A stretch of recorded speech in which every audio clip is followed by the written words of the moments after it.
నాది అసలు love marriage madam. Love marriage. Daddy job అది. అప్పుడు ఎలా మొత్తం ఇచ్చావో ఇప్పుడు కూడా మాకు మొత్తం ఇచ్చేసేయాలి. మరి నువ్వు ఎట్లా బతకాలి, నీ కుటుంబం ఎట్లా బతకాలి? అదే మేడం అక్కడే అంటే ఏమంటాడు? నువ్వు ఎట్లన్నా బతుకు, నేను ఒకళ్ళ ఇంటికి ఇచ్చేసినావు. బావ మంచోడే, నువ్వే చెడ్డదానివి. బావ నిన్ను వదిలేసి పోయిండు. బావ దేని గురించి వదిలేసిండో ఏంది అన్న విషయం వాడికి, లోపల ఇది విషయం వాడికి తెలియదు. పైకైతే బాగానే ఉండేవాడు. మీరు సంతోషంగా ఉన్నది లేదు, మీ భర్త కూడా సంతోషంగా ఉన్నాడని అనుకోలేము మేడం. నేను అలానే జీతం 1 year నుండి ఇవ్వట్లేదు. అయితే ఇప్పుడు వాడు ఏం చేస్తున్నాడు, వాళ్ళ ఫ్రెండ్స్ని వాళ్ళని వీళ్ళని తీసుకొచ్చి ఇంటి దగ్గర పెద్దగా గొడవ చేస్తున్నాడు. ఇప్పుడు ఎట్లా అంటే అక్కడ రెంట్స్ తీసుకుంటున్నాడు. ఓకే. ఇప్పుడు నా శాలరీ మొత్తం కావాలంటున్నాడు. ఇది ఎక్కడి న్యాయం అమ్మా? అసలు వినటానికి చాలా విచిత్రంగా అనిపిస్తోంది.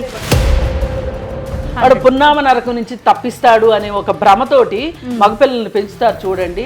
అందుకే ఇంత అల్లరి చిల్లరగా కూడా తయారవుతారు. ఇక్కడ మెయిన్ థింగ్ ఏంటంటే ఆమె పని చేయడానికి మొదటి నుంచి కూడా ఆమెను ఉపయోగించుకున్నారు. ఆమె ద్వారానే వాళ్ళు పైకి వచ్చి కూడా ఇంకా స్టిల్ ఆమెని ఆ బానిసత్వంలోనే ఉంచాలి అన్నది వాళ్ళు కోరుకుంటారు. ఏంటక్క ఫోన్ లిఫ్ట్ చేస్తలేవు, చాలా రోజులు చేస్తున్నా. నాకు తెలుసు అక్క నువ్వు ఫోన్ ఎందుకు ఎత్తాను, డబ్బులు అడుగుతానని కదా. అది తెలుసు కదా విషయం. మరి సరే ఇప్పుడు ఏమైంది డబ్బులు ఈ నెల? నేను చెప్పాను కదరా నేను ఇవ్వను అని చెప్పి. నీకు అమ్మొద్దు ఎవరొద్దు, నీకు నీ భార్య అని పిల్లలు ఉంటే చాలు. నీకు అక్క వద్దు, అమ్మొద్దు, ఎవరొద్దు, డబ్బులు మాత్రం కావాలి, ఇంకోటి ఏం వద్దు నీకు. మీ అక్క క్యారెక్టర్ మంచిది కాదు అన్నది కావాలి. ఏం తెలుసు మీకు అని అడుగుతున్నా నేను. చిన్నప్పటి నుంచి పెరిగిన నాకు తెలుసా? అది ఏం తెలుసు? అక్క నేను చిన్నగా మాట్లాడుతున్నానని చెప్పి నువ్వు ఎక్కువ చేస్తున్నావు. నువ్వు చిన్నగా ఏం మాట్లాడట్లేదు. చిన్నగా మాట్లాడితే నేనెందుకు మాట్లాడతాను ఇట్లా? చాలు చాలు చాలు చాలు చెప్తా. ఏం చెప్తావు? చెప్తా, నీకు తెలుస్తుంది ఉండు, రేపు తెలుస్తుంది. మరి అక్కవు కదా అని చెప్పి చూస్తుంటే నువ్వు డబ్బు లేకుండా. అరే అవునరా, నేను జీవితాంతం నీకే పెట్టానా? మరి నాకు అంటే ఒక జీవితం లేదా? ఎంత వద్దు, నువ్వు జాబ్ ఇస్తావా డబ్బులు ఇస్తావా చెప్పు ఫస్ట్ నాకు.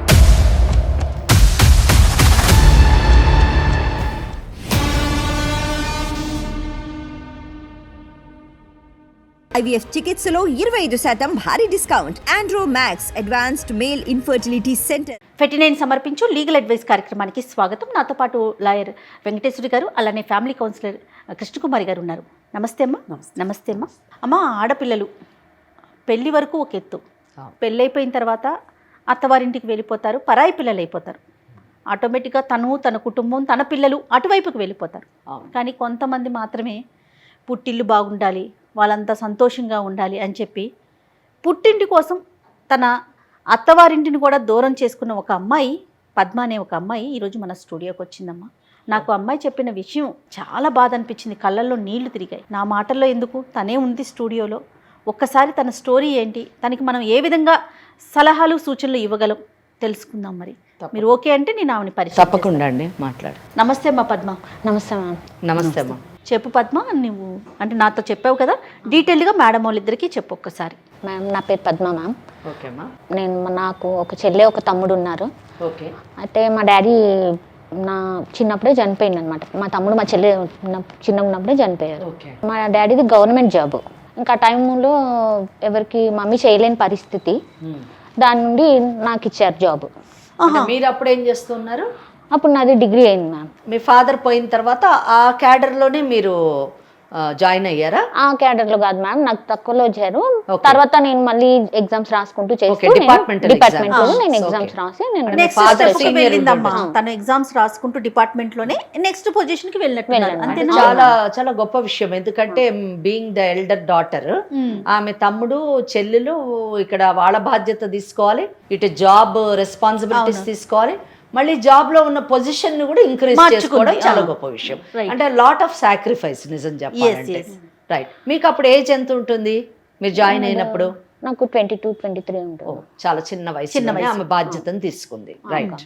అయితే ఇంకా వాళ్ళ ఇద్దరిని బ్యాచ్ చదివించాను మేడం. ఇద్దరిని, తమ్ముడిని చెల్లని బ్యాచ్ చదివించాను. మ్యారేజ్ చేశాను. మ్యారేజ్ చేశాక తర్వాత నేను మ్యారేజ్ చేసుకున్నాను. ఓహో, ముందు వాళ్ళిద్దరికి పెళ్లి చేశారు. వాళ్ళిద్దరికి చేశాను. ఓ, మంచి వాళ్ళిద్దరికి చేశాక నేను చేసుకున్నాను పెళ్లి. నాకు ఒక డౌట్, మీ పెళ్ళిళ్ళు చేశానన్నారు కదా, మరి వాళ్ళిద్దరూ అప్పటికి ఫైనాన్షియల్ అంటే జాబ్ సెక్యూరిటీ ఉండిందా వాళ్ళిద్దరికి? జాబ్ అంటే ప్రైవేట్ జాబ్ చేస్తున్నాడు తమ్ముడు. వాడికి అంత ఎడ్యుకేషన్ లేదు, వాడు ఇంకా ఎక్కువ ఇది చేయలేడు. అప్పటి నుండి జర ఫ్రెండ్స్ తో తిరగడం చేయడం చేశాడు. పెళ్లి చేస్తానే కొంచెం ఇదవుతాడని మామూలుగా ప్రైవేట్ జాబ్ చేస్తుంటేనే మ్యారేజ్ చేసేసారు. అప్పుడు బాగానే ఉన్నారు మేము అందరు మంచి. చెల్లి వాళ్ళ హస్బెండ్ ఏం చేస్తారండి? తను ప్రైవేట్ జాబ్ చేస్తాను. వాళ్ళ కాపురం బాగానే వాళ్ళ కాపురం బాగానే ఉంది. అంటే మా చెల్లికి కూడా ఎలా అంటే, మా డాడీది ఒక 4 ఇక్కడ హైదరాబాద్ లో మాకు 4 అంతస్తుల బిల్డింగ్ ఉంది మ్యామ్. ఒకటి చెల్లి ఉంటది, ఒకటి మా తమ్ముడు ఉంటాడు. మరి మీరండి? నేను బయట రెంట్కు ఉంటాను మ్యామ్, నా జాబ్ కి దగ్గరలో ఉంటాను అన్నమాట. సో వాళ్ళిద్దరు అంటే మీ తమ్ముడు మీ చెల్లెలు పెళ్లి చేసిన తర్వాత మీరు చేసుకున్నారు. అంటే మీరు అంత లేట్ చేసుకోవడము, మరి దానికి వీళ్ళిద్దరు మ్యారేజెస్ వల్ల లేట్ చేసుకున్నారు. మరి మీ భర్త మీ కాపురం ఎలా ఉంది? నాది అసలు లవ్ మ్యారేజ్ మేడం. ఓ, లవ్ మ్యారేజ్ చేసుకున్నారు. జాబ్ దగ్గరే లవ్ మ్యారేజ్ చేసుకున్నాను. అతను కూడా గవర్నమెంట్ ఎంప్లాయీ. Government employee. పిల్లలు ఉన్నారా? ఒక పాప ఉంది మా అమ్మకి. మరి ఎంత బాగుంది కదమ్మా, చుట్టూ సమాజం కూడా నిన్ను మంచిగా హర్షించే విధంగా నువ్వు నడుచుకున్నావు. ఇద్దరు తమ్ముడు చెల్లి బాధ్యత తీసుకున్నావు, ఇంత తలకెత్తుకున్నావు, ఇంత బాగా చేసావు కదా. నీకు పెళ్ళయింది, పాప పుట్టింది, మరి ఎందుకు ఎందుకు రావాల్సి వచ్చింది? ఇక్కడ మేడం ఇప్పుడు వచ్చిన బాధ అంతా అదే. ఇంత వరకు చాలా బాగుండే మేడం, వాళ్ళ పెళ్లిల వరకు బాగుంది, నా పెళ్లి వరకు బాగుంది, అంత బాగుంది. ఇప్పుడు ఏమైందంటే ఒక 1.5 year నుండి నేను వాళ్ళకి డబ్బులు ఇవ్వట్లేదు. ఏం డబ్బులు అండి? జాబ్ ఉన్నాయి కదా మేడం, జాబ్ వాళ్ళకి డబ్బులు ఇచ్చేసేదాన్ని. జాబ్ లో ఉన్నారు కదా? నేను జాబ్ లోనే ఉన్నాను. ఓకే. అయితే ఎన్ని రోజులు ఇంకా వాళ్ళని పెంచి పెద్దగా చేసి పెళ్లిళ్ళు చేశాను కదా అని చెప్పి నేను ఒక 1 year నుండి వాళ్ళకు డబ్బులు ఇవ్వడం మానేసాను. అంటే ముందు ఇచ్చేవారా మీరు? అంటే హాఫ్ నేను పెట్టుకొని హాఫ్ వాళ్ళకి ఇచ్చేదాన్ని. పెళ్లికి ముందు వాళ్ళని ఎలా చూసుకున్నారో, మీ పెళ్లి తర్వాత కూడా వాళ్ళని అలాగే చూసుకున్నారా మీరు? అంటే వాళ్ళు అలా ఎక్స్పెక్ట్ చేశారా? అదే మేడం, ఇప్పుడు అక్కడే వచ్చింది అంతా. ఏంటంటే ఇన్ని రోజులు నేను మొత్తం వాళ్ళకే చూసుకేదాన్ని, వాళ్ళకే పెట్టేదాన్ని. ఇంకా మ్యారేజ్ అయినాక ఇప్పుడు గవర్నమెంట్ జాబ్ ఉన్నాక కూడా నేను డబ్బులు ఇంట్లో ఇవ్వకపోతే మా వారు ఊరుకోరు కదా మ్యామ్. అలాగని నేను వాళ్ళకి ఇవ్వడం మానేసా. అంటే ఏదైనా కానివ్వండి, మీరు సంపాదించినటువంటి డబ్బంతా కూడా ఇంట్లను మెయింటైన్ చేయడానికి, అమ్మని చూసుకోవడానికి, తమ్ముడు చెల్లెల్ని, ఆ తర్వాత వాళ్ళిద్దరు పెళ్లిళ్ళు చేయడానికి చేశారు. చేసిన తర్వాత మీరు మ్యారేజ్ చేసుకున్నారు. మ్యారేజ్ చేసుకున్న తర్వాత కూడా మీరు మీ శాలరీ ఇవ్వడం మొదలెట్టారా? ఆ డౌట్ నాకు వచ్చింది. మ్యారేజ్ అయ్యాక కూడా ఇచ్చాను. ఇప్పుడు తను కూడా జాబే కదా అన్నట్టు నేను ఇక వాళ్ళకి నేను ఎన్ని రోజులు ఇచ్చి మళ్ళీ ఇచ్చేసాను. అయితే ఇప్పుడు ఏమైందంటే ఇప్పుడు ఇవ్వడం మానేసాను నేను. ఒక 1 year నుండి ఇవ్వడం ఆపేసా. ఎందుకంటే ఇన్నేళ్ళు కష్టపడి వాళ్ళకే పెట్టాను కదా మేడం, ఇంకా ఇప్పుడు కూడా నేనే ఇస్తే ఇంకా నాకు కూడా ఒక ఫ్యూచర్ ఉండాలి కదా అని చెప్పి నేను ఇవ్వడం మానేసా. పెళ్లి తర్వాత ఏంటమ్మా పరిస్థితి? మీ హస్బెండ్ మీరు నీకు ఫ్రీ హ్యాండ్ ఉందా, లేకపోతే నీకేమన్నా మీ హస్బెండ్ రిస్ట్రిక్షన్స్ పెడుతున్నారా? ఫస్ట్ లో తను ఏమనకపోయేవాడు, నేను మొత్తం శాలరీ ఇచ్చేసేదాన్ని వాళ్ళకి. అందుకంటే అమ్మ అక్కడే ఉంటది, అక్కడే ఇచ్చేసేదాన్ని, శాలరీ ఇచ్చేసేదాన్ని. వాళ్ళకి తమ్ముడు ఇంకా అలా ఉంటాడు కాబట్టి ఇచ్చేసేదాన్ని మొత్తం. ఇప్పుడు ఏమైందంటే దాని వల్ల మా ఇద్దరికి చాలా కొంచెం గొడవలు అయ్యేటివి. అలా గొడవలు అయ్యి తనతో విడాకులు అయిపోయినామా. నువ్వు డబ్బులు పుట్టింటి వాళ్ళకి ఇవ్వనని కానీ, మన ఇల్లే మనకి, మన ఫ్యామిలీయే మనకి అనే మాట అతనికి చెప్పలేకపోయావా? చెప్పాను మేడం, నేను స్టార్టింగే చెప్పాను. ఎలాగంటే నేను జాబు డాడీది ఇది, నేను వాళ్ళని ఇప్పటి వరకు చూసుకుంటూ వచ్చాను, మా తమ్ముడు ఇలాంటి వాడు, నేను అందుకనే వాడికి సపోర్ట్ చేస్తాను అని చెప్పాను. అప్పుడేమో సరే అని. అంటే ఆయనకు కూడా ఐడియా ఉండి ఉండొచ్చు కదా, లవ్ మ్యారేజ్ కాబట్టి. నా గురించి అన్ని తెలుసు మేడం, తెలుసు. ఇంకా మధ్యలో పాప పుట్టి తర్వాత సహజమే కదమ్మా. మీ పెళ్ళిళ్ళు అయ్యాక నేను పెళ్లి చేసుకున్నాను కదా, మరి ఇప్పుడైనా నాకు ఒక కుటుంబం వచ్చింది, నా కుటుంబంతో నేను సంతోషంగా ఉండనివ్వచ్చు కదా. మీరు మీకు డబ్బులు ఇచ్చే విషయం వల్ల నా ఇంట్లో గొడవలు అవుతున్నాయి, కాపురానికి ఇబ్బంది అని వాళ్ళకి ఏమైనా చెప్పగలిగావా? నేను చెప్పలేదు మేడం అలాంటిగా. ఇంకా మా వారే చాలా ఇది చేసేవారు ఊకే. అలా ఇటు మాకు కొంచెం చాలా ఇదైపోయి నేను విడాకులు తీసేసుకున్నాను. ఇంకా అప్పటి నుండి పాపకు నాకు కష్టమైపోతుందని నేను ఇంకా ఇట్లనే అన్ని చేసుకుంటా పోతే నాకేం ఉండదు ముందుకు అన్నట్టు నేను ఇవ్వడం లేదు. నీ సంగతి, నీ పాప బాధ్యత కూడా ఉంది కాబట్టి, ఆమె నిర్ణయం కరెక్టే. తర్వాత ఇప్పుడు మా తమ్ముడితో నాకు చాలా ప్రాబ్లమ్స్ ఉన్నాయి, చాలా గొడవలు అవుతున్నాయి. ఏం ప్రాబ్లమ్స్ అవి? ఇప్పుడు తను ఏమంటాడు, డాడీ జాబ్ అది, ఇప్పుడు అప్పుడు ఎలా మొత్తం ఇచ్చావో ఇప్పుడు కూడా మాకు మొత్తం ఇచ్చేసేయాలి. మరి నువ్వు ఎట్లా బతకాలి, నీ కుటుంబం ఎట్లా బతకాలి? అదే మేడం అక్కడే అంటే అదే ఏమంటాడు? గొడవ అవుతుంది. నువ్వు ఎట్లన్నా బతుకు, నేను ఒకళ్ళ ఇంటికి ఇచ్చేసినావు, బావ మంచోడే, నువ్వే చెడ్డదానివి, బావ నిన్ను వదిలేసి పోయిండు, బావ దేని గురించి వదిలేసిండో ఏంది అన్న విషయం వాడికి, లోపల ఇది విషయం వాడికి తెలియదు. పైకి అయితే బాగానే ఉండేవాడు, బాగానే చూసుకునేవాడు, ఇప్పుడు లోపల అయ్యేదైతే ఎవరికి తెలియదు కదా మ్యామ్. అలా కాదు, లోపల అయ్యేదంటే ఓన్లీ మీ శాలరీ మొత్తం మీ పుట్టింటికి ఇచ్చేస్తున్నారు అన్నది ఒకటే ప్రధానమైనటువంటి కారణం మీరు విడిపోవడానికి. అవును మేడం. అంతేగాని ఆయనకేం బ్యాడ్ హ్యాబిట్స్ ఉండి మిమ్మల్ని హింసించేటువంటి ఏం లేదు కదా పాపం. మేడం. నిజం చెప్పాలంటే మీ ఇంటి వాళ్ళ గురించి మీరు చేసినటువంటి త్యాగం అది, అతను మీ దగ్గర నుంచి టోటల్ గా సరెండర్ అతనికి అవ్వాలని అతను ఎక్స్పెక్ట్ చేయడంలో తప్పు లేదు కదా నిజానికి. కనుక మీ తమ్ముడు యొక్క ఇర్రెస్పాన్సిబిలిటీ వల్లనే మీరు మీ జీవితం ఎలా అయ్యింది. నా పుట్టింటి పరిస్థితి అంతా అతనికి తెలుసు, నా గతంలో ఏం జరిగిందో తెలుసు, కాబట్టి అలానే కంటిన్యూ చేయనిస్తాడు అనే ఉద్దేశంతో ఆ విషయం గురించి వాళ్ళిద్దరూ సరిగా మాట్లాడుకోవాలా. అంతేనా పద్మ? మేడం చెప్పేది కరెక్టేనా? అంటే క్లియర్ గా మీరు మాట్లాడుకోలేదా అని అంటున్నారు మేడం. కరెక్టే మేడం, మేమేం అలా మాట్లాడుకోలేదు. ఎందుకంటే తను ఒక గవర్నమెంట్ ఎంప్లాయీ, నేను మమ్మీ వాళ్ళకి ఇచ్చేస్తున్నాను కాబట్టి అతనికి తెలుసు కాబట్టి లవ్ చేస్తాం కదా. ఒప్పుకుంటాడు అనుకుంది. తర్వాత కూడా ఒప్పుకుంటాడేమో అనుకున్నది. కంటిన్యూ అవ్వచ్చు అనుకుంది. ఎందుకంటే గవర్నమెంట్ జాబ్ కాబట్టి ఆయనకి శాలరీ ఉంటుంది, నా శాలరీ వాళ్ళకి ఇస్తా, ఆయన శాలరీతో మన ఇల్లు గడుస్తుంది అని అనుకుంది. అంతే మ్యామ్, ఎందుకంటే లవ్ చేశాను కాబట్టి, ప్రేమించారు కాబట్టి అర్థం చేసుకుంటారు కదా అని అనుకున్నాను. వాళ్ళ తమ్ముడు ఇలా ఎక్స్పెక్ట్ చేస్తూనే ఉన్నాడు, ఆ విషయం గురించి ఇంట్లో గొడవలు అవుతున్నాయి. అప్పుడైనా ఈవిడ చెప్పాలి, కానీ తనేమనుకుందంటే అలా గడిచిపోతుంది అనుకుంది. తనే ఒప్పుకుంటాడు. ఒకవేళ ఏంటి, నాకు అసలు ఒంటరి ప్రయాణం అలవాటే కదా, సరే అతను ఏదో చెప్పే ఉంటాడు తనకి, ఇలా అయితే కష్టం అని చెప్పే ఉంటాడు మీ భర్త. చెప్తే కూడా తను ఎందుకు పెడచెవిని పెట్టింది అంటే, తనకి బాధ్యతలు మోయటం తప్పితే వెనక ముందు చూసుకోవడము, తనకేం కావాలి అని రేపు ఏమవుతుందో అలా గానుగెద్దులాగా చేసుకుంటూ పోయింది. కనీసం మీ అమ్మగారికైనా చెప్పుండాల్సింది కదా పద్మ మీరు. చెప్పాను మేడం, నేను అమ్మతో చెప్పాను. ఆవిడేమన్నారు? అమ్మ అన్నది తమ్ముడికి కొంచెం నచ్చ చెప్తే వాడు మాత్రము లేదు, అది డాడీ జాబు, ఆమె ఇయ్యాల్సిందే ఖచ్చితంగా, అయిపోయింది కదా పెళ్లి కానన్ని రోజులు చూసుకున్నది కదా, ఇది చేసింది కదా, ఇప్పుడు ఖచ్చితంగా ఇవ్వాల్సిందే, లేదంటే నా జాబ్ నాకు ఇచ్చేయమని చెప్పు అంటే, ఇప్పుడైతే జాబ్ రాదు కదా మ్యామ్. అయితే అమ్మ నీ గురించి మంచిగా మాట్లాడినందుకు గాను అమ్మతో కూడా గొడవలు పడి అమ్మను కూడా నీ దగ్గరికి పంపించేశాడు. ఇప్పుడు మీరు ముగ్గురు కలిసి ఉంటున్నారు. కలిసి ఉంటున్నప్పుడు నువ్వైతే గట్టిగా చెప్పేశావా లేదా తమ్ముడికి, నేను ఇంకా నీకు జీతం ఇచ్చేదే లేదు అంటే ఏమంటాడు అతను? అతను ఏం చేయగలడు అసలు, నేను జీతం ఇవ్వను అంటే? మేడం నేను అలానే జీతం 1 year నుండి ఇవ్వట్లేదు, ఇప్పుడు ఇస్తాను రేపిస్తాను, ఇప్పుడు ఇస్తాను రేపిస్తాను అని చెప్పి ఇవ్వట్లేదు. నేను ఇస్తానని చెప్తున్నా, దాటేస్తున్నాను అంటే తప్ప ఇవ్వనని గట్టిగా చెప్పట్లేదు. అది తన మనస్తత్వమే అది. ఇవ్వకుండా ఆపేస్తాను. అయితే ఇప్పుడు ఒక 1 year అవుతుంది మేడం, ఇవ్వట్లేదు నేను. అయితే ఇప్పుడు వాడు ఏం చేస్తున్నాడు, వాళ్ళ ఫ్రెండ్స్ని వాళ్ళని వీళ్ళని తీసుకొచ్చి ఇంటి దగ్గర పెద్దగా గొడవ చేస్తున్నాడు. ఇప్పుడు నా పరిస్థితి ఏందో నాకు అర్థం అవ్వట్లేదు మేడం. ఏమంటే కేసు వేస్తాను నీ మీద, అదేస్తాను ఇదేస్తాను, నువ్వు చెడ్డదానివి, నువ్వు మంచిదానివి కాదు. నేను చెడ్డదానే అయితే మ్యామ్, వాళ్ళని ఎందుకు పెంచి వాళ్ళని పెద్దగా చేసి నేను పెళ్లిళ్ళు చేస్తాను మ్యామ్. ఏం కేసు వేస్తాడట అంటే ఇప్పుడు మాకు జాబ్ తీసుకున్నది, మమ్మల్ని బలవంతంగా మా ఆస్తులు తీసుకున్నది, అన్ని ఇట్లా చేస్తాను, నాకు ఇవ్వకుండా చేసింది, నా మొత్తం చెడ్డుగా చేయడానికి చేస్తున్నాడు మేడం మొత్తం. మనం ఏం చేయొచ్చు అసలు ఈ కేసులో? అంటే ఇంకా దేని గురించి అంటే ఏమన్నా ఆస్తులు గీస్తులు ఏమన్నా ఉన్నాయమ్మా మీకు? మేడం ఆస్తి అంటే ఇంకా ఇల్లు ఉన్నాయి మేడం. ఇల్లు ఎక్కడుంది? ఇక్కడ హైదరాబాద్ లో 4 అంతస్తుల బిల్డింగ్ ఉంది మ్యామ్. అది ఎవరిది? అది డాడీదే. డాడీ అంటే ఆయన సంపాదించి కట్టినటువంటి ఇల్లు అది, లేదా మీ తాత ముత్తాతలదా? లేదు మేడం మా డాడీదే. ఓకే, అది ఎవరి పేరు మీద ఉంది ఇప్పుడు? మీ నాన్నగారి పేరు మీద? డాడీ పేరు మీదనే. ఓకే, ఆ ఇంట్లో అసలు ఎవరు ఉంటున్నారు? ఆ ఇంట్లో ఇప్పుడు మ్యామ్ ఒకటేమో చెల్లెకి ఇచ్చాం కట్నం కిందికి, ఇంకొకటేమో తమ్ముడు ఉంటాడు, ఓకే, ఇంకా 2 రెంట్స్ వస్తాయి, ఆ రెంట్స్ తమ్ముడే తీసుకుంటాడు. అంటే మరి మీరును మీ మదరును మీ పాప ఎక్కడ ఉంటున్నారు ఇప్పుడు? అదే మ్యామ్, మేము ముగ్గురం బయట రెంట్కుంటాం. ఎందుకు ఆ ఇంట్లో ఉండట్లేదు? ఇప్పుడు దాని గురించి మ్యామ్ నేను ఇక్కడ వరకు వచ్చింది గొడవ.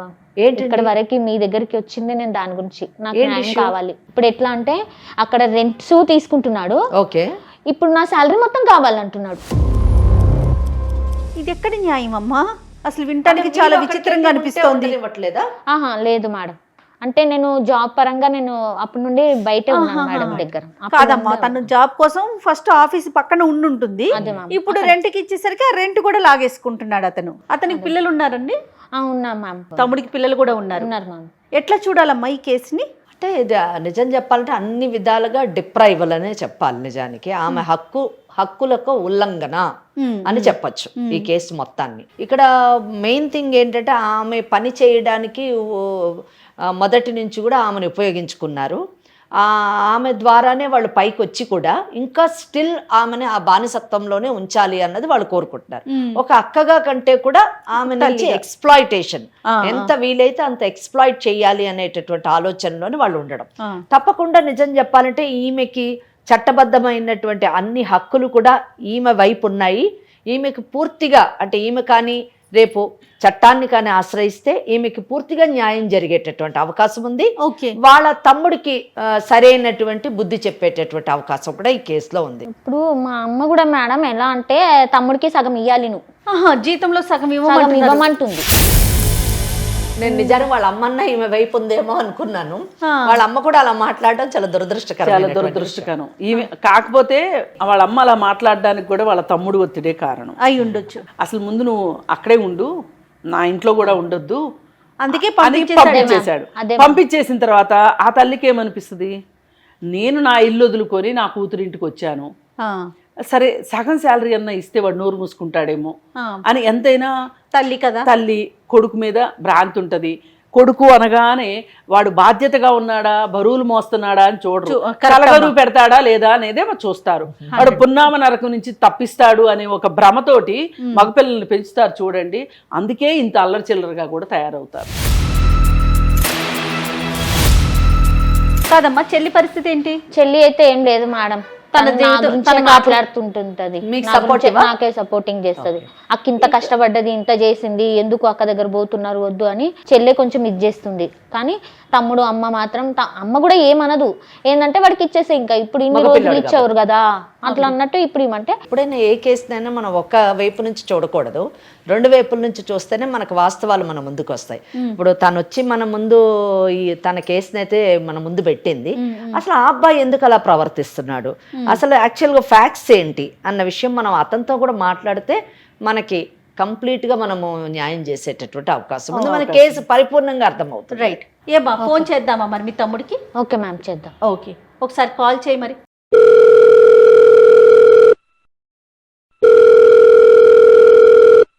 హలో హలో అక్క, చెప్పురా.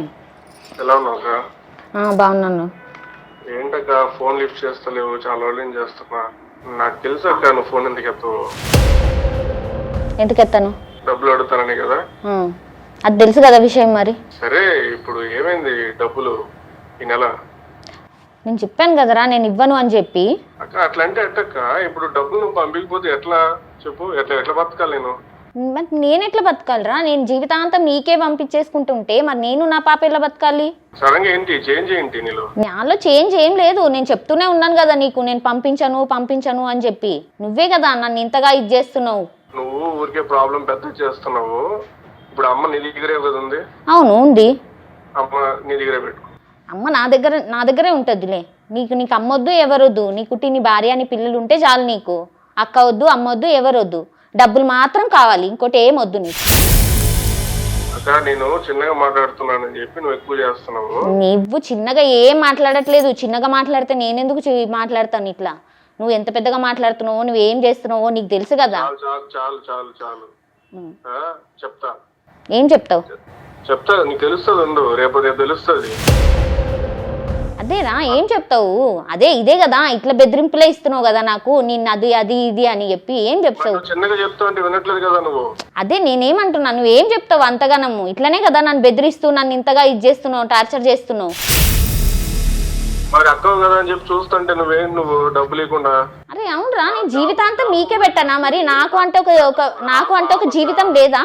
నువ్వు మళ్ళీ అక్క నన్ను కూడా చూడని చెప్తున్నా. నేనేమంటున్నా, నువ్వు అట్లా అక్కవని చూడకుండా ఉంటావని తెలిసే నేను ఇక్కడికి సుమన్ టీవీకి వచ్చాను. అవును వెళ్ళాను. మరి నీతో నాకు భరించలేకపోతున్నాను టార్చర్ ఇది. అక్కడికి వెళ్తే నేను భయపడాలనా?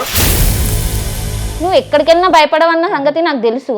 ఆ విషయం నాకు తెలుసు. కానీ కొన్ని ఉంటాయి భయపడే లాంటి దగ్గరికి వెళ్తే భయపడతావని తెలుసు. చూడు వింటున్నాను కదా అని చెప్పి నువ్వు చెప్పేదంతా వింటాను అనుకోవద్దు. లీగల్ గా ఇల్లని అనుకో, నువ్వే ఇరుక్కుంటావు చెప్తున్నా. సరే, నేను ఇరుక్కుంటానో నువ్వే ఇరుక్కుంటావో ఒక్కసారి ఈ మేడం వాళ్ళతో మాట్లాడి. కాదు తమ్ముడు కదా, చిన్నోడు అనుకుంటాను, నాకు అన్ని తెలుసు. నాకు రే, నువ్వు చిన్నోడి కాదు, నువ్వు చాలా పెద్దోడివి, నాకంటే పెద్దోడి కాబట్టే కదా నువ్వు ఇట్లా చేస్తున్నావు, అది నాకు తెలుసు. మరి నువ్వు బెదిరిస్తున్నావు సుమన్ టీవీకి వెళ్ళి? ఏంట్రా నేను నిన్ను బెదిరిస్తున్నాను అది ఇది అని అంటున్నావు? నేను చిన్నప్పటి నుండి నువ్వు ఇప్పుడు ఏమన్నావు, నేను చూసుకుంటాను ఉండు, రేపు ఎల్లుండి చూసుకుంటానంటావా? అందుకేనా మిమ్మల్ని చిన్నప్పటి నుండి చూసి మీకు పెళ్లిళ్ళు చేసి నేను మీ పెళ్లిళ్ళు అయ్యాక నేను పెళ్లిళ్ళు చేసుకున్నాను చూడు, అక్కడ నా తప్పైంది అసలు. నా డబ్బులు కదా చూసావు, ఏదో నీ డబ్బులు పెట్టినట్టు. అవును, నాన్న డబ్బులు అయితే కష్టపడేది ఎవరు? కష్టపడితే డబ్బులు వచ్చేది, నాన్న డబ్బులు అక్కడ పెట్టి తీసుకొచ్చేది కాదు అది. ఎంత అవుతుందో, నువ్వు జాబ్ ఇస్తావా డబ్బులు ఇస్తావా చెప్పు ఫస్ట్, లేకపోతే కోర్టులో చూసుకుందాం. సరే, నువ్వు కోర్టులో చూసుకుంటా అన్నావు కదా, నువ్వు ఒక్కసారి ఇక్కడ మేడం వాళ్ళు ఉన్నారు, వాళ్ళతో మాట్లాడి నాకేం అవసరం వాళ్ళతో మాట్లాడడానికి? నువ్వు ఎట్లు ఇప్పుడు కోర్టుకి వెళ్దాం ఆడికి వెళ్దాం అని అంటున్నావు, నీకంటే ముందు నేనే వచ్చినా, మరి మాట్లాడు, అక్కడ మాట్లాడే మాటలు ఇక్కడ మాట్లాడు, అప్పుడు నీకు పోయే ధైర్యం వస్తుంది కదా. అంటే భయపడతావు అనుకుంటాను. నువ్వు భయపడే బాబు కాదులే, నువ్వు భయపడతావు అనుకుంటే నేను ఎందుకు ఇక్కడ. ఒక నిమిషం, నా సైడ్ మిస్టేక్ ఏం లేదు. కరెక్టే, నీ దగ్గర ఏ మిస్టేక్ లేదు, నా దగ్గరే మిస్టేక్ ఉంది. అందుకనే నేను ఇక్కడ సుమన్ టీవీకి వచ్చాను.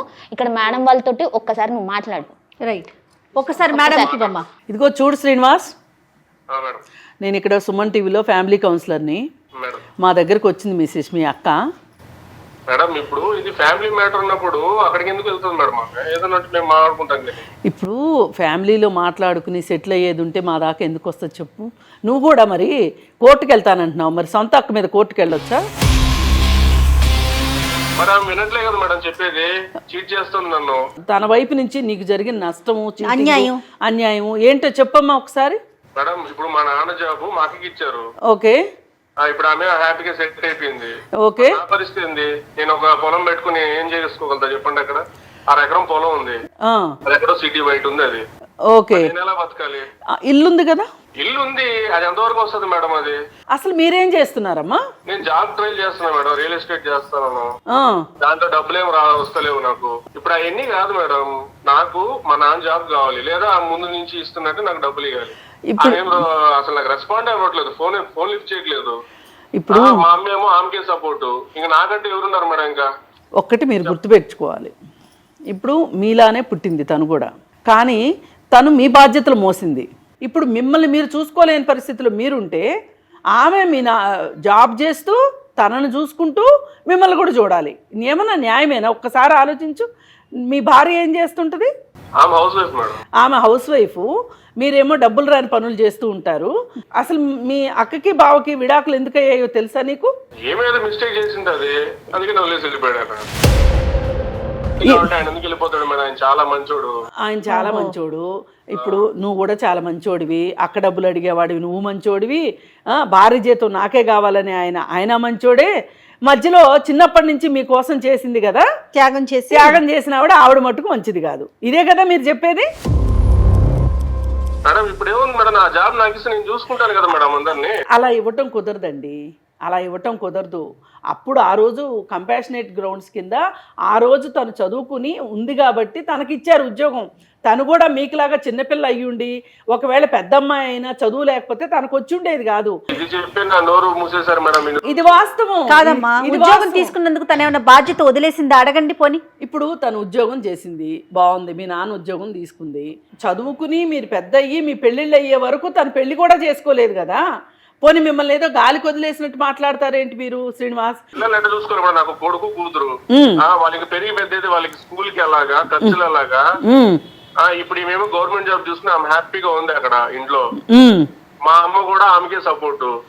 నాకంటే ఇంకెవరున్నారు మేడం? నేను చెప్పేదేనండి, నేనేమంటున్నానంటే ఆమె చేస్తున్న జాబ్ నాకు ఇస్తే నేను అందరికీ తెలిసి చూసుకుంటా. ఏది ఆమెని, ఆమె కూతుర్ని కూడా అందరినీ చూసుకుంటా. కావాలంటే వాళ్ళ కూతురు పెళ్లి కూడా నేనే చేస్తా. ఒకసారి ఆమెకు ఉద్యోగం ఇచ్చిన తర్వాత మళ్ళీ మీకు ఇవ్వటం అవ్వదు. ఒకసారి మాత్రమే, ఒకసారి ఉద్యోగం ఇస్తారు అంతే. తండ్రి చనిపోయినందుకు కూతురుకో కొడుకో భార్యకో ఎవరు ఎలిజిబుల్ అయితే వాళ్ళకి ఇస్తారు.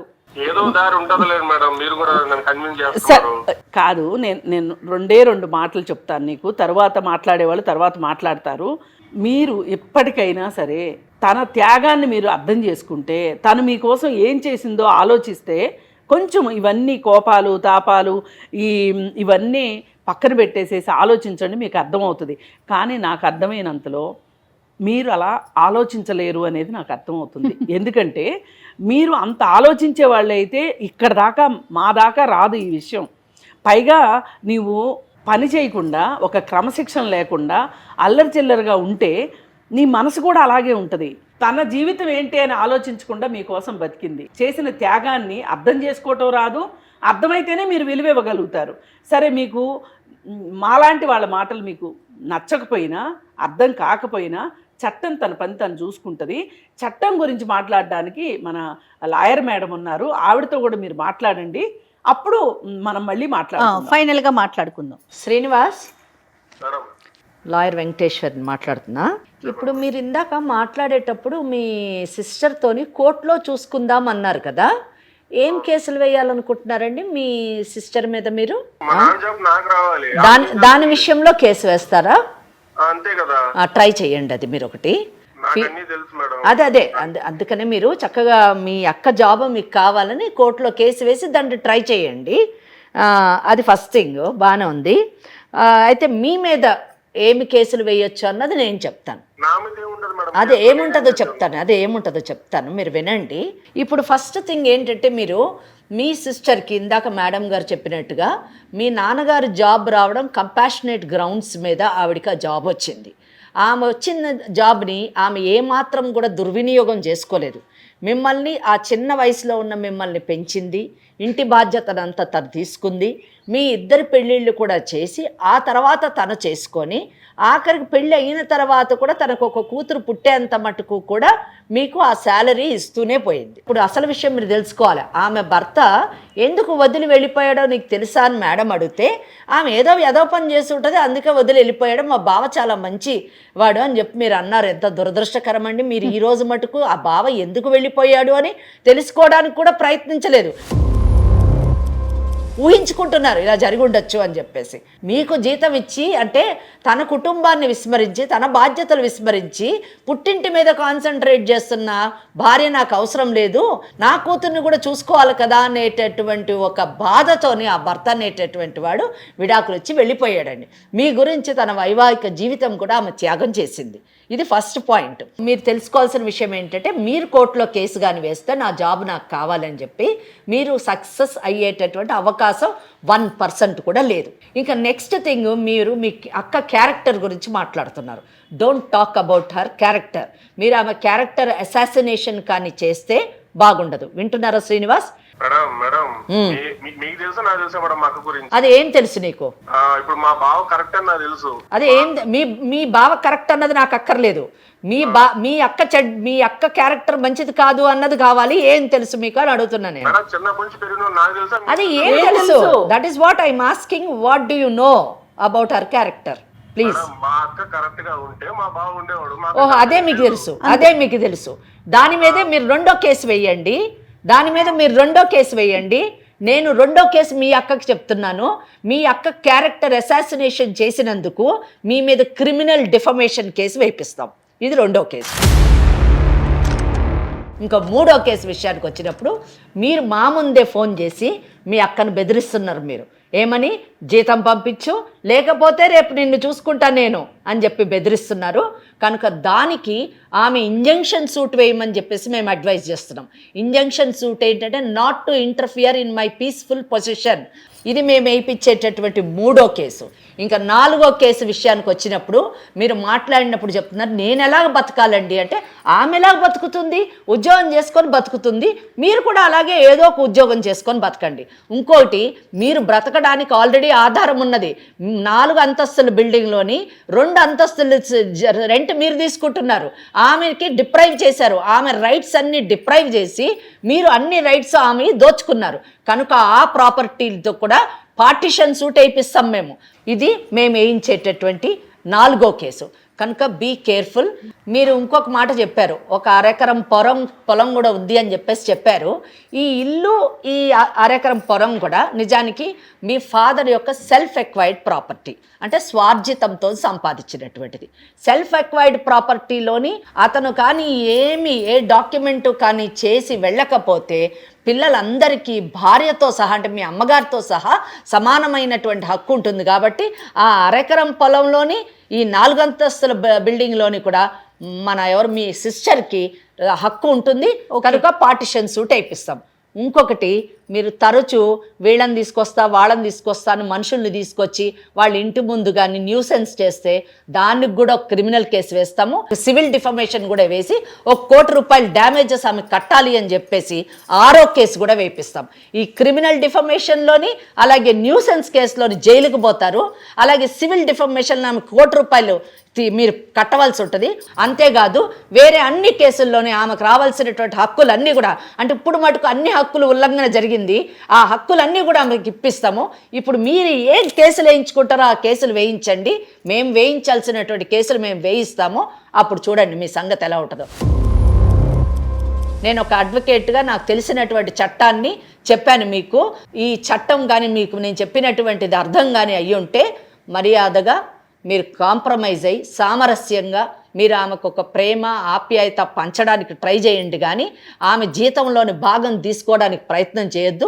వీలైతే అప్పుడో ఇప్పుడో అక్కగారికి ఇంత పసుపు కుంకుమలు పెట్టి మీ సంస్కారాన్ని ప్రదర్శించుకోండి. అంతేగాని ఇట్లా బెదిరించి ఇవన్నీ చేస్తే ఇదేం పూర్వకాలం కాదు. ఇది సుమన్ టీవీలోని లీగల్ అడ్వైజ్ లాంటి కార్యక్రమానికి వచ్చినటువంటి ఏ విక్టిమ్స్కైనా కూడా చట్టపరమైనటువంటి అవగాహన కలిగిస్తాము, అలాగే కౌన్సిలింగ్ చేస్తాము, అలాగే మరి వారికి కావాల్సినటువంటి అవసరమైతే రిలీఫ్ కూడా ఇప్పిస్తామన్న సంగతి మర్చిపోవద్దు. మీ అక్కకి ఎవ్వరూ లేరనుకోవద్దు, మేమున్నాం. ఆ విషయాన్ని మీరు విస్మరించొద్దు. ఎంత బాగా చెప్పారమ్మా చట్టం గురించి మరిన్ని విషయాలు. శ్రీనివాస్, మరి మీకు ఎంతవరకు అర్థమైందో నాకు తెలియదు. ఇప్పుడు మీరు చెప్పబోయే సమాధానాన్ని బట్టి అర్థమవుతుంది నాకు. మేడం, ఆమెకి నేను పెళ్ళైన కొత్తలోనే చెప్పారు భాగం కావాలన్నా స్థలంలో కావాలంటే ఏం వద్దని చెప్పింది. ఇప్పుడు ఎలా అడుగుతుంది మేడం ఆమె? మరి మీరు ఎలా తీస్తారు? అలా కాదు, మరి అప్పుడు ఆమె జీతం ఇస్తానని చెప్పిందా? లేదు మేడం, అంటే ఆమె చూసుకుంది అప్పటి నుంచి. కాదు శ్రీనివాస్, ఒక మాట. ఇప్పుడు ఆవిడ నేను నాన్న ఉద్యోగం తీసుకున్నాను కాబట్టి ఆస్తి నాకు వద్దు అని ఆవిడ అనగలిగిన మనిషి, అంతటి త్యాగం చేసే మనిషి. మీరు కానీ ఒక్క క్షణం అక్క నాకు ఉద్యోగం లేదు, నాన్న ఉద్యోగం నీకు వచ్చింది, ఇప్పటిదాకా మమ్మల్ని చూసినందుకు చాలా సంతోషం, ఈ ఆస్తులు నేను తీసుకుంటాను, ఇంకా నీ జీవితం నువ్వు బతుకు అని ఉంటే గనక, ఇప్పుడు 2 ఫ్లోర్లు అద్దె వస్తుంది, 1 ఫ్లోర్లో నువ్వు ఉంటున్నావు అంటే 3 ఫ్లోర్లు నువ్వు అనుభవిస్తూ, అరెకరం పొలం కూడా అనుభవిస్తూ ఇంకా తన జీతం తీసుకోవాలనుకోవటం ఎంతవరకు సమంజసము? నాకు తెలిసి నీకు కష్టపడే మనస్తత్వం లేదు. ఇప్పుడు నీకంటే చట్టం తెలియకపోవచ్చు, తెలిసిన మేడం చెప్పినప్పుడు నువ్వు అర్థం చేసుకోవాలి కదా. లాయర్ మేడము నేను చెప్తున్నాము అంటే నీకు ఎందుకు అర్థం కావట్లేదో నాకు తెలియట్లేదు. మరి ఒక్క క్షణం ఆలోచించమ్మా, ఎందుకు చెప్తాము? ఇప్పుడు నీ మీద మాకేం కక్ష ఉండదు, మీ అక్క మాకు చుట్టం, నువ్వు చుట్టం కాదు అనేది కూడా లేదు కదా. న్యాయం ధర్మం ఆలోచించు ఒక్కసారి. కేవలం నీ మనస్తత్వం బట్టి ఇంతమంది కష్టపడుతున్నారు, అది ఒక్కటి కనుక నువ్వు పునరాలోచించుకుని ఒకసారి కలవమనండి అమ్మా. అప్పుడు మనం ఎంత మాట్లాడినా ఇక్కడ అర్థం కాదు. మరి ఇప్పుడు ఇదంతా మనం మాట్లాడుకున్న తర్వాత నీ మనసులో ఉన్న మాట ఏంటో చెప్పమ్మా. మేడం, నాకు కొంత టైం కావాలి మేడం గురించి. ఓకే, అంటే మీరు చెప్పింది అర్థమైంది. నాకు వీలున్నప్పుడు వచ్చి మిమ్మల్ని కలుస్తాను మేడం ఒకసారి. సరే, మరి మన లాయర్ మేడంతో కూడా ఒకసారి మాట్లాడమ్మా. మీరు టైం తీసుకోండి, తప్పులేదు, ఆలోచించుకోండి. మీరు ఎవరి దగ్గర ఒపీనియన్ తీసుకుంటారో వాళ్ళ దగ్గర ఒపీనియన్ తీసుకోండి. ఒకవేళ మీరు పాజిటివ్గా కానీ రాకపోతే, అంటే చట్టం మీకు కరెక్ట్గా అర్థం కాకపోతే, మేము మీ అక్క తరఫున ఇందాక నేను చెప్పినటువంటి ప్రతి కేసు ఇందాక మాటల్లో చెప్పాము, యాక్షన్లోని మేము కోర్టులో చూపిస్తాము. మనం కోర్టులోనే కలుసుకోవాల్సి ఉంటుంది. అండ్ చట్టం ఆమె వైపు ఉంది, చట్టం తన పని తను చేసి ఆమెకి న్యాయం చేస్తుంది, ఆమె యొక్క హక్కుల్ని ఆమెకి తిరిగి ఇచ్చేటట్టు చేస్తుంది అని నేను అనుకుంటున్నాను. అది జరగక ముందే మీరిద్దరు, అంటే మీ అక్క మీరు కూర్చొని మంచి ఒక అండర్స్టాండింగ్లోని అర్థం చేసుకొని ముందుకెళ్తే బాగుంటుంది. ఏమంటారు శ్రీనివాస్? సరే మేడం, సరే, మీరు చెప్పినట్టే చేస్తాం మేడం. ఒకసారి వాళ్ళ అక్కతో మాట్లాడతాడు. ఒక్కసారి మీ సిస్టర్తో మాట్లాడతారా? మాట్లాడతాను. హలో అక్క చెప్పరా. ఒకసారి కలిసి మాట్లాడతాం అక్క. ఎందుకు ఈ ప్రాబ్లమ్స్ అన్ని నువ్వే క్రియేట్ చేసినావు కదా, నేను ఏం చేయలేను. నేను ఇక్కడ వరకు రావడానికి కారణం నువ్వు. నాకేం పరిస్థితి ఇక్కడికి రావడం, నీ వల్ల నేను వచ్చిన. నువ్వు వచ్చి మాట్లాడతా చేస్తా అంటే నేను ఓకే, నాకేం ఇది లేదు. సరే అయింది అయిపోయింది, ఒకసారి కూర్చొని మాట్లాడుకుంటే సరిపోతుంది అనుకుంటున్నాను. Okay okay okay okay Srinivas గారు చాలా థ్యాంక్స్ అండి. ఎందుకంటే పెద్దలిద్దరూ చెప్పిన మాటను మీరు అంగీకరించి కూర్చోడానికి రెడీ అయ్యారు. ఒక్కసారి మీరు కూర్చొని మాట్లాడుకొని మీకు ఏమైనా సందేహాలున్నా కృష్ణకుమారి మేడంను కానీ లేకపోతే వెంకటేశ్వరి గారిని కానీ అడ్వకేట్గా ఎలాంటి సలహాలు కావాలన్నా తీసుకోండి, చక్క సామరస్యంగా ముందుకెళ్ళండి. Okay madam. ఓకే అండి, thank you so much. Padma, మాకు అర్థమైనంత వరకు మీ తమ్ముడు ఇంకా మిమ్మల్ని ఇబ్బంది పెడతాడని నేను అనుకోను. అమ్మ మరి ఒకసారి తమ్ముడు ప్రాబ్లం ఎట్లాగో సాల్వ్ అయింది, మీరు కొన్నాళ్ళు మీ భర్త నుంచి మీరు విడిగా ఉన్నారు, మీరు సంతోషంగా ఉన్నది లేదు, మీ భర్త కూడా సంతోషంగా ఉన్నాడని అనుకోలేము. ఇప్పుడు వచ్చిందల్లా ఈ ఆర్థికపరమైన విషయాల దగ్గరనే మీరు పుట్టింటినే సపోర్ట్ చేస్తాననే మొండితనం వల్లనే ఇదంతా జరిగింది కదా. మరి మీ భర్తతోటి కూడా ఒకసారి మాట్లాడదామా? అది కూడా పరిష్కరించుకుంటే బాగుంటుంది కదా. నీ ఉద్దేశం ఏంటమ్మా? వీళ్ళ కోసమే కదా మేడం నా భర్తను వదిలేసుకున్నది. నా భర్తతో ఉండడమే నాకు కావాలా? ఇప్పుడు వీళ్ళు అలా చేసి తను వెళ్ళిపోయి నేను ఒంటరిదాన్ని అయిపోతున్నా. నా భర్తతో మీరు ఒక్కసారి మాట్లాడి మమ్మల్ని కలిపితే చాలా బాగుంటుంది మేడం. ఓకే అమ్మా, తప్పకుండా చేస్తాం. తమ్ముడు గురించి అని వస్తే భర్తను కూడా ఆమె భర్తను కావాలనుకుంటుంది. రెండు కుటుంబాలు రెండు కాపురాలు సర్దుమణిగితే అంతే కదా కావాల్సింది, అదే కదా. రైట్ అమ్మా. ఒకసారి అతనితో కూడా మాట్లాడి, అతను నాకు తెలిసి ఈ మాట చెప్తే అతను కూడా కరిగిపోతాడు. అతనికి కూతురు చూసుకోవాలని ఉంటుంది, భార్యను చూసుకోవాలని ఉంటుంది. అందుకని రెండు కుటుంబాలు బాగుంటాయి. మన దాకా సుమన్ టీవీ దాకా వచ్చినందుకు లీగల్ అడ్వైస్ కార్యక్రమానికి వచ్చినందుకు అందరూ సంతోషంగా ఉంటే అదే కదా, అదే కావాల్సింది. తమ్ముళ్ళలో పరివర్తన, ఆమె కుటుంబం చక్కబడటం, అంతేనమ్మా. ఇంతకంటే కావాల్సింది ఏమి లేదు. అంతేనమ్మా. రైట్. ఓకే అమ్మా, మరి సరేనా? ఒకసారి మాట్లాడే ప్రయత్నం చేద్దాం. నువ్వైతే ధైర్యంగా ఉండు. ఓకేనా? రైట్. థ్యాంక్ యూ అమ్మా. నమస్తే. Thank you. IVF చికిత్సలో 25% భారీ discount. Andro max advanced male infertility centre.